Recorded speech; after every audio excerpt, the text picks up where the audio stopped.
Hello and welcome to episode 7 of the Redwood Real Estate Report.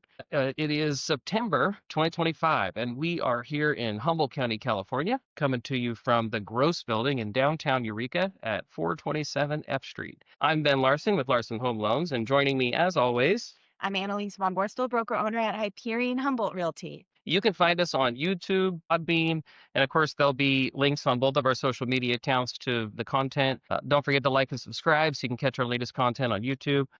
Yeah, so we're here. It's the month of September. It's been a pretty good 2025 year so far.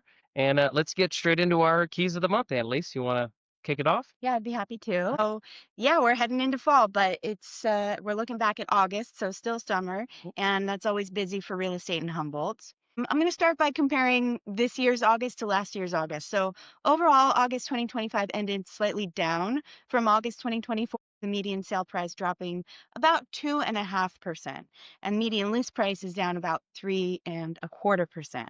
Median days on the market was up nearly 20% to 38 days, and the absorption rate ticked up from 6.38 months in August of 2024 to 6.42 in August of 2025. So again, that's compared with last year's August. However, compared with last month, July, absorption rate actually dropped slightly from 6.51 in July. That's 2 months in a row now that the absorption rate's fallen, which parallels the number of listings, which also fell for the second month in a row. So of course, at 6.42 months, we're still in a buyer's market, and on average, homes are selling for about 6.3% below their original list price. Year to date, things are pretty flat compared with year to date figures from last August. Average days on the market is 65. Last year it was 62. Median sale price is $425,000. Last year it was $430,000. So down a little bit. Median list price is $450,000, which is exactly where it was last year.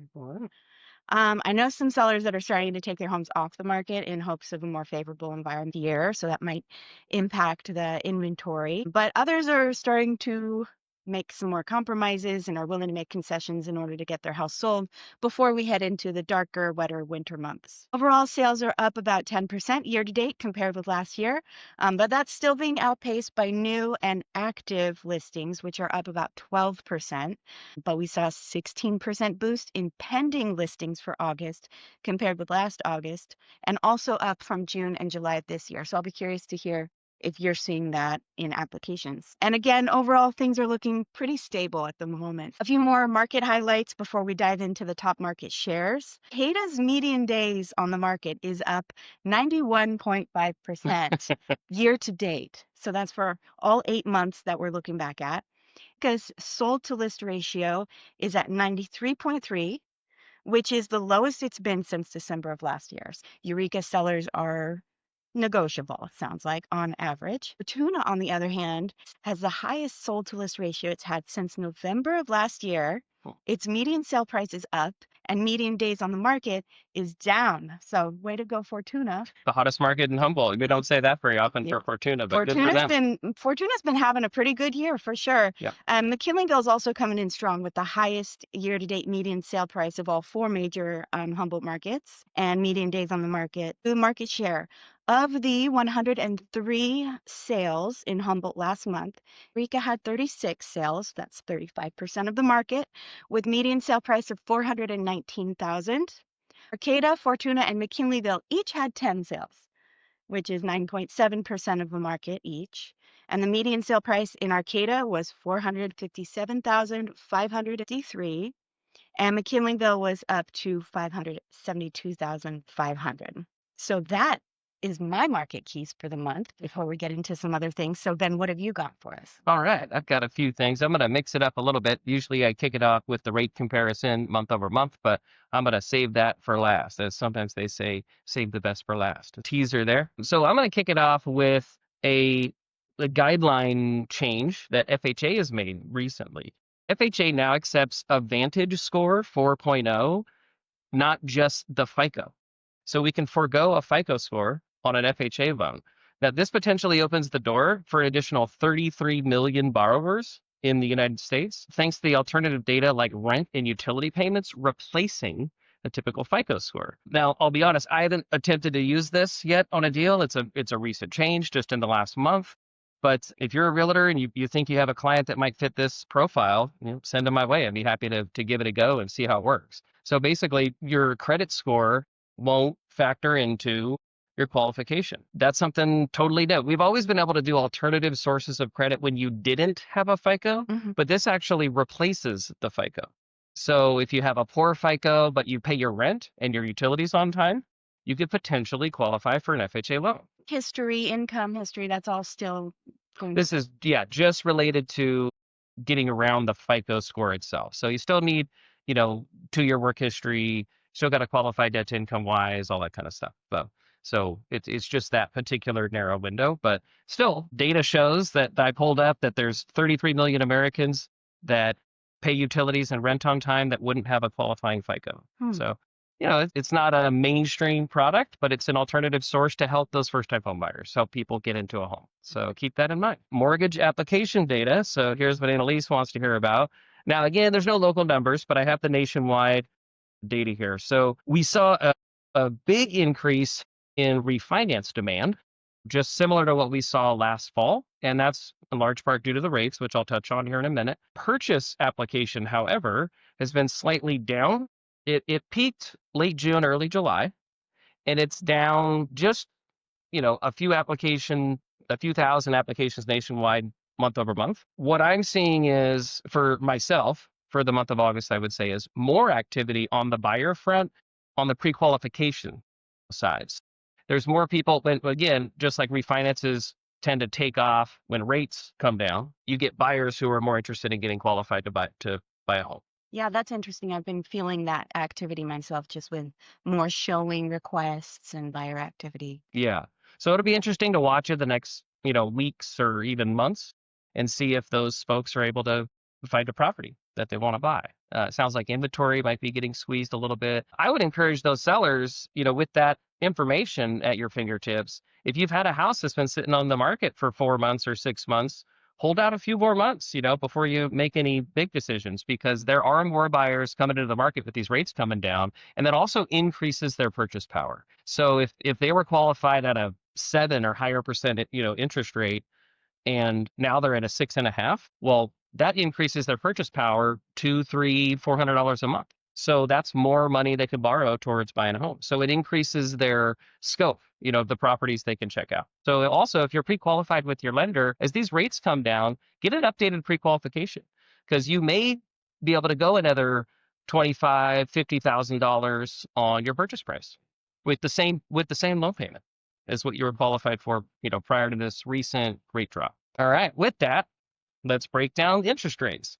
So this is where things get exciting. We've continued to see a declining rate trend that began in June. On 8/1, rates were 6.63 compared to on 7/1, 6.67. So they're down just a little bit comparing the beginning of July to the beginning of August. But that 6.67 was also the low for the month of July. Now we compare that to the 6.63 that we saw on 8/1 was the high for August. So that's a good sign we're going to the right way for August. Now, the low for the month of August was at the very end of the month on August 29th at 6.5. So started the month at 6.63, end of the month at 6.5. So we see the low for July on the first day. We see the high for August on the first day and the low for the last day. So definitely a declining rate trend there in August. July was mostly flat. It hovered up and down a little bit, not a lot of volatility. So, June rates come down a little bit. July, they're pretty flat. August, we're trending down again. So far in September, and that has continued. So now on September 4th, that's the day we're recording this, rates are showing at 6.45. The day's not over yet. Sometimes you have a midday adjustment, but we're going in the right direction. So would you be encouraging buyers to lock in that rate right now? Or do you think, I know we don't have crystal balls here, but do you think it might trending down? I would say right now, if you're early in your escrow, I would wait until probably the beginning of next week. That would be my advice, and just see what happens. In my experience, typically the end of a week is not the best days to lock. They're always going to think worst case, right? Banks and lenders, they're going to pad things in their favor. So if there's news that comes out over the weekend that they don't have the ability to adjust on a day-by-day basis. They don't want to be caught on Monday with a rate higher than they would like. For whatever reason, that seems to hold true most of my years in lending. So I usually don't like to lock on a Friday or a Thursday afternoon. I usually like to wait and see what happens Monday. And it's worked out pretty well so far in my career. Yeah, days to lock, just like buying a plane ticket. Sometimes I think it's like Tuesday or something when airlines reset their rates for the week. It's similar with banks. They kind of reset their rates at the beginning of the week based off of what happened over the weekend. All right. Well, how about we get into some community event action for you guys? Well, I want to really highlight this month the Redwood Coast Women's Conference happening on September 25th. This is a new event. It was developed by the Redwood Coast Chamber Foundation in partnership with the Greater Eureka Chamber, the Arcata Chamber, and Rise Advising Services.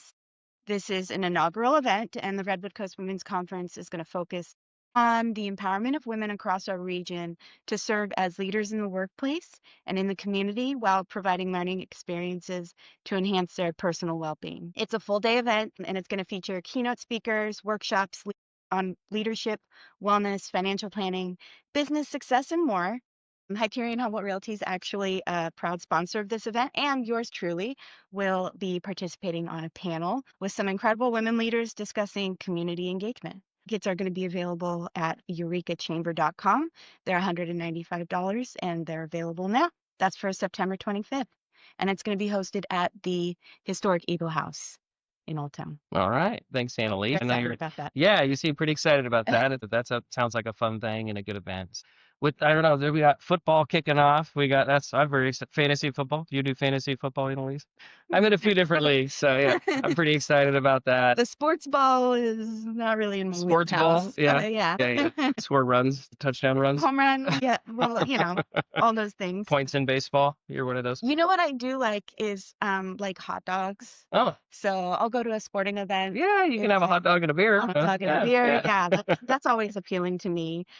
Really get into it.